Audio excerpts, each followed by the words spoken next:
Vamos agora para o sonho arquetípico. E aqui, vamos lembrar, mais uma vez, a psicanálise é uma abordagem específica da psicologia fundada por Freud e depois desenvolvida por outros camaradas. E Jung, em 1907, começou a se corresponder mais diretamente com Freud, passando a fazer parte do círculo psicanalista. Mas em 1912 e principalmente em 1913, essa relação azeda e eles se separam. Jung tem todo aquele processo de olhar para dentro, que vai dar origem aos livros negros e depois ao Liber Novus, que é mais conhecido como Livro Vermelho. E, além disso, outros estudos, tanto de filosofia, mitologia, contato com pessoas de todo tipo. Ele começa a desenvolver sua própria escola psicológica, chamada de psicologia analítica. E ele cita o método de associação livre, defendida por Freud e pela psicanálise, pelo menos até aquele momento. Você começa com um tema e sai falando. Parte da técnica de interpretação ou do método de interpretação de sonhos era começar a falar o que vinha na cabeça. Jung afirma que esse método ele acaba levando para o conhecimento dos complexos. Então ele fala o seguinte: não me interesso por saber os complexos de meus pacientes.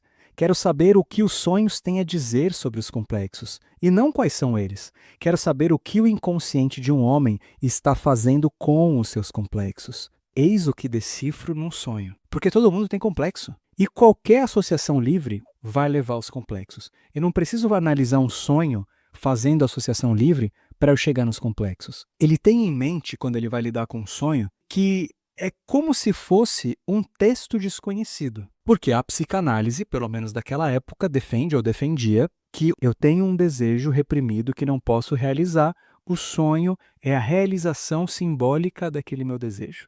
Jung fala, não. O sonho é desconhecido porque a gente não fala a linguagem dos sonhos. Então, se eu falar algo em grego ou latim, vocês não vão entender. Não porque eu estou escondendo alguma coisa, mas é porque vocês não falam essa língua. A suposição de que o sonho quer encobrir não passa de uma ideia antropomórfica. Há uma máxima do Talmud, judaísmo, vamos lembrar, que diz que o sonho é sua própria interpretação. Ele é a totalidade de si próprio. E se julgarmos que há alguma coisa por trás ou que foi escondido, não há dúvida de que não o entendemos. Portanto, antes de mais nada, quando os senhores abordarem um sonho, pensem, não entendo uma palavra do que está aqui. Aí ele fala assim, recebo muito bem essa sensação de incompetência, pois então sei que será preciso um bom trabalho em minha tentativa de entender o sonho. O que eu faço é o seguinte, eu adoto o método do filólogo, que está bem longe de ser de associação livre, aplicando a amplificação. A amplificação consiste simplesmente em estabelecer paralelo. Imaginemos que um homem sonha com uma casa simples, de camponeses. Será que eu sei o significado dessa casa para esse homem? E aí pergunto para vocês, ainda que não trabalhem com o sonho de outras pessoas, quando vocês vão olhar para o sonho de vocês já vão direto no ChatGPT? Vocês já vão direto no livro de interpretação de sonhos? Ou naquele site? Ou já perguntam para alguém? Ou você pergunta, o que pode ser isso? Então ele fala, será que sei o real significado dessa casa para esse homem? É evidente que não. Como poderia saber? Então eu te pergunto, o que pode ser essa casa? A resposta pode ser surpreendente. Em cada caso, é possível descobrir a estrutura em que tais associações se inserem. Nisso consiste a amplificação. A amplificação é isso. O que é isso para mim? A gente não compreende o sonho, essa é a verdade. Já que não somos Deus, mas homens de capacidade intelectual muito reduzida. É melhor que entendamos que não compreendemos os sonhos. Com essa convicção, rejeito a abordagem pré-concebida que afirma que um sonho é uma distorção, pois aí enxergo que se não entendo é porque minha mente é que é distorcida e não estou tendo a percepção que deveria ter. Não devemos esquecer que durante milhares de anos, homens inteligentes, de grande conhecimento e experiência, tiveram as mais diversas concepções sobre esse assunto. Foi apenas bem recentemente que inventamos a teoria que o sonho não é nada. Todas as outras civilizações tiveram ideias bem diferentes. Agora ele vai contar o sonho do paciente. Estou no interior, numa casa simples de camponês, com uma camponesa idosa e maternal. Conto-lhe sobre uma grande viagem que estou para fazer. Irei a pé da Suíça a Leipzig, dá tipo 600 quilômetros. Ela fica impressionadíssima, o que muito me agrada. Nesse momento, olho através da janela para um campo, onde os trabalhadores estão amontoando feno. Aí a cena se modifica. Já passou por isso? O sonho está lá, de repente o sonho vira outra coisa. Surge ao fundo um lagarto caranguejo. Inicialmente ele se move para a direita e depois para a esquerda, como se estivesse em meio ao ângulo de uma tesoura aberta. Tenho nas mãos um pequeno bastão, ou galho, e com ele toco de leve na cabeça do animal, matando. Depois fico longo tempo olhando para aquele monstro. Esse é o sonho. Para ter ideia do que está acontecendo, eu preciso entender a sequência de fatos. Então eu preciso olhar para os sonhos anteriores para entender melhor o que esse sonho fala. Então o primeiro sonho, vamos lembrar? Ele chega de casaco, com livro, e o cara fala, vixe, nunca vem aqui. O segundo sonho é do trem. Primeiro ele está atrasado e não entra no trem. O trem descarrilha daquele jeito. Ele está fazendo a segunda curva, indo reto, acelera, não esperou o vagão que estava atrás terminar a curva, ou as curvas. E ele vê lá a tragédia acontecendo, acorda com susto, com medo.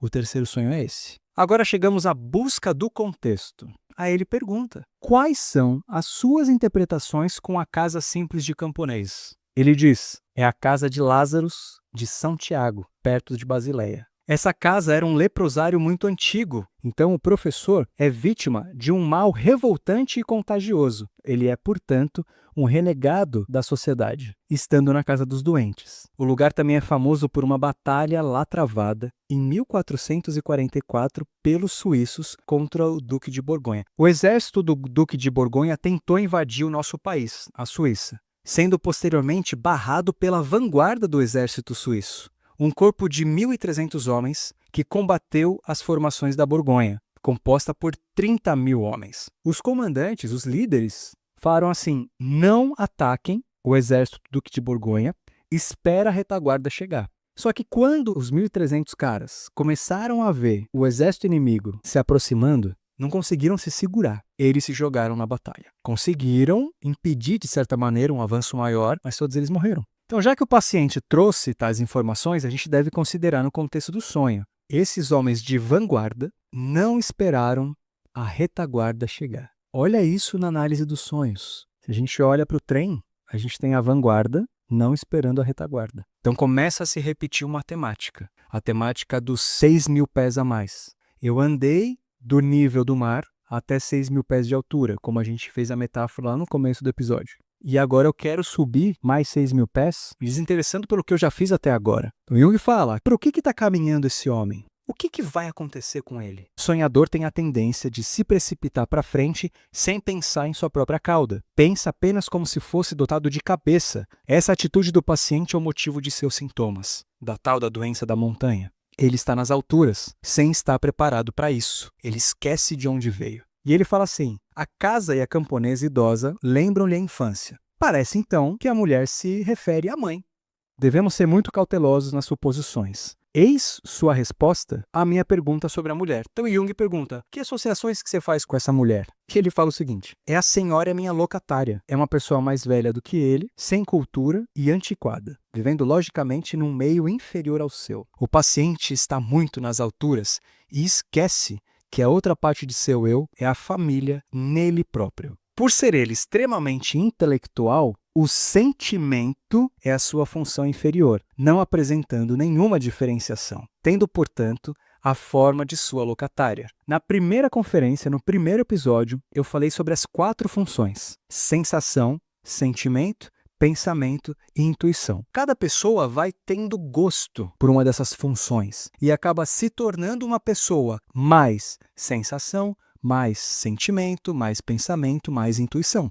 Uma pessoa do tipo pensamento é a do nosso sonhador aqui. Mais intelectual, mais racional. Só que você tem pares. Pensamento é o par do sentimento. Então, se eu sou mais pensamento, de forma consciente, o meu inconsciente é sentimento. Então, se ele é intelectual, o sentimento está profundamente reprimido. Ainda é a camponesa. Designam essa figura pelo termo ânima, a personificação das funções inferiores que relacionam o homem com o inconsciente coletivo. A ânima ou ânima ou ânimos nos relacionam com o inconsciente coletivo. Aí olha só, como personificação do inconsciente coletivo, ela ocorre repetidamente em sonhos. Falei sobre inconsciente coletivo no episódio 2, na segunda conferência. E começa a contar o que o paciente falou sobre outros aspectos do sonho. Então, o que você quer dizer quando ela se surpreendeu? Lembra? Ele fala assim, ô camponesa, eu vou a pé daqui até Leipzig.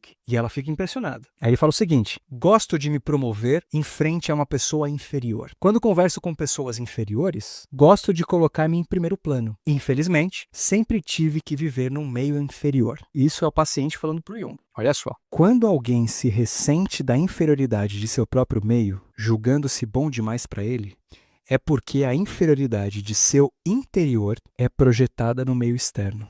E aí a pessoa começa a se irritar com coisas que deveria ver em si mesma. Quando ele diz, meu meio é inferior e me aborrece, ele deveria antes dizer, aborreço-me porque o meu meio interior está abaixo da crítica. Aí está o problema. Porque ela não consegue ver a inferioridade e joga para o outro. Então, toda vez que você se achar bom demais para o meio que você está e reclamar por isso, já sabemos onde está a inferioridade. Bom, nesse momento, depois dessa parte do sonho, ele olha pela janela e vê os camponeses amontoando feno. Evidentemente, é o trabalho simples e honesto dessas pessoas. E o paciente se esquece de que apenas o trabalho simples e decente pode levá-lo a alguma coisa e nunca uma escalada sem medidas. Só que Jung pergunta para ele, que associação que você faz? Ele fala o seguinte, na casa dele tem um quadro com camponeses juntando feno. E ele fala que essa é a origem da cena que sonhou. Não tem importância alguma, não vale a pena prestar maior atenção. Então é isso. Sempre que a gente fala é por isso, mas eu só sonhei porque eu vivi isso no dia. O motivo da gente fazer isso é deixar de dar importância, é desvalorizar o próprio sonho. E é nesse momento que tem a transição. E Jung ensina pra gente um negócio aqui muito interessante. Ele fala que toda vez que tem essa transição, que o sonho muda, a gente conclui que a representação de um pensamento inconsciente chegou no clímax e não dá mais para levar adiante. Não tem mais o que tirar dali, mas o sonho continua. Então Jung segue mais ou menos assim, tudo que foi mencionado até agora eram coisas da vida real, elementos que de fato existiam. Mas o caranguejo não é experiência pessoal, é um arquétipo. Falamos de arquétipo no último episódio, na última conferência, e quando o analista tem que lidar com o arquétipo, é bom que comece a pensar e fazer associações. É quando o analista tem mais liberdade para compartilhar. Mitologia, conto de fada, símbolos gerais. Ele tem uma fantasia heróica acerca de si mesmo. O motivo do herói é invariavelmente acompanhado pelo motivo do dragão. Nesse sonho, o dragão aparece como o lagarto caranguejo. Sua interpretação é feita segundo algumas leituras de Freud. O próprio paciente interpreta essa parte baseado nas suas leituras. A situação reflete um desejo incestuoso, sendo o monstro uma figura da mãe e o ângulo aberto às pernas dela. Ele leu Freud. Jung afirma, como ele afirma em outros livros também, que diante do que ele entende sobre o dragão está intimamente relacionado com a mãe, e a mãe devoradora. Mas estes paralelos ainda não explicam por que o sonho escolheu exatamente a imagem do caranguejo. Isso é importante. Afirmo que representações de fatos psíquicos através de imagens como cobra, lagarto, caranguejo, mastodonte ou animais semelhantes, também representam fatores orgânicos. Então, se traduzimos o texto dos sonhos, podemos ler: se você continuar assim, seus sistemas voltar-se-ão contra você, e aí não vai ter como fugir. E é isso que está acontecendo. Eu quero ler trechos de 3 livros para vocês. O primeiro que eu vou ler é O Homem e seus Símbolos, uma das principais colaboradoras de Jung, Marie-Louise von Franz. E ela escreve o capítulo O Processo de Individuação. Em determinado momento, ela fala o seguinte: o self é muitas vezes simbolizado por um animal que representa a nossa natureza instintiva e a sua relação com o nosso ambiente. Então aqui ela já começa a falar que o animal tem a ver com instinto. Em alguns capítulos mais à frente, Aniela Jaffé escreveu O Simbolismo nas Artes Plásticas. Ela escreve o seguinte: a imagem animal, habitualmente, simboliza a natureza primitiva e instintiva do homem. Jung fala o seguinte: primeiro eu vou ler Psicologia do Inconsciente. O símbolo do animal é o mais apropriado para uma energia não educada, não diferenciada e não humanizada. raça de caráter impulsivo, coercivo e não domesticado. Então, novamente, ele traz o animal como essa coisa selvagem e instintiva. E, por fim, um último trecho do seminário sobre análise de sonhos. Num dos sonhos, alguém sonha com um rato. A aparição dos animais nos sonhos frequentemente significa imitar os modos dos animais. Mas nós estamos muito metafóricos, nós deveríamos ser mais específicos. Nós temos a consideração aqui de que o rato significa algo instintivo que deixou seu esconderijo e apareceu na cena. O fato de ser aquele animal em específico significa que ele é o melhor representante de uma função nossa. Então, embora admitindo que os sonhos usem as mesmas imagens, devemos lembrar que eles são simbólicos em diferentes situações psicológicas. Uma cobra, em um caso, pode ser algo favorável, em outro, algo desfavorável, como uma doença física. A cobra pode ter 7.000 significados. Então, se a pessoa tem uma relação com aquele animal, a gente vai priorizar isso. Porque logo na sequência ele fala que é uma função que a gente tem que está meio oculta. Agora, em nosso sonho, o monstruoso lagarto é morto pelo bastão. O cara só toca na cabeça, o bicho morre. Então dá para dizer que é uma varinha mágica.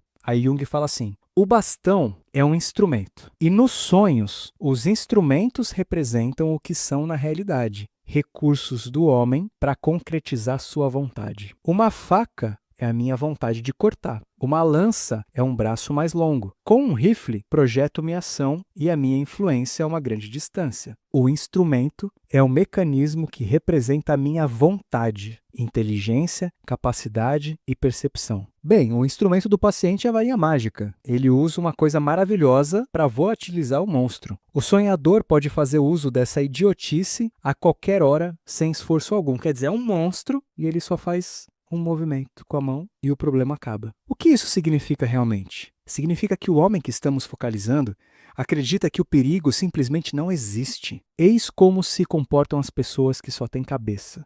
Usam o intelecto a fim de afastar as coisas por meio de um raciocínio qualquer. É assim que faz nosso amigo. Ele simplesmente abole o monstro através do raciocínio. Ele diz: não existe essa coisa de lagarto caranguejo. Não pode existir uma força que se oponha ao que eu quero, que é subir os outros 6.000 pés, que é alcançar a máxima glória na cátedra. Vou livrar-me dele. Penso e a coisa incômoda simplesmente desaparece. Penso que o bicho é minha mãe, com a qual quero cometer incesto. Este pensamento resolve o caso porque não posso fazer uma coisa dessas. Entende que é só um subterfúgio? Aí o Jung finaliza. Seu plano é ambicioso e imbecil, porque vai contra os teus instintos. Suas capacidades restritas bloqueiam o caminho, e você quer abolir o obstáculo por meio de um pensamento mágico. Julga poder evitá-lo com artifícios do intelecto, mas essas coisas ainda vão lhe dar muito o que pensar. Em seus sonhos é um aviso. Você se comporta exatamente como os suíços do exército, e o maquinista, que foram insensatos o suficiente para lançarem-se contra o inimigo sem a garantia de nenhum esforço. E se o seu comportamento continuar dentro dessa linha, pode preparar-se para uma catástrofe. Imagina você estar com seu psicólogo e ele manda uma dessa. Tá doido. Mas o paciente estava convicto de que Jung levou as coisas muito a sério. Acreditava que era muito mais provável que os sonhos proviessem de desejos incompatíveis e que ele realmente tinha impulsos incestuosos e insatisfeitos como base de seus sonhos. Agora, tinha a consciência de seus problemas, sendo que em breve ficaria livre deles. Porque agora ele sabia o que o sonho significava, que para ele era um incesto, e ele ficaria livre só porque ganhou consciência. E a gente sabe que não é assim. Lembra que eu falei no início do episódio?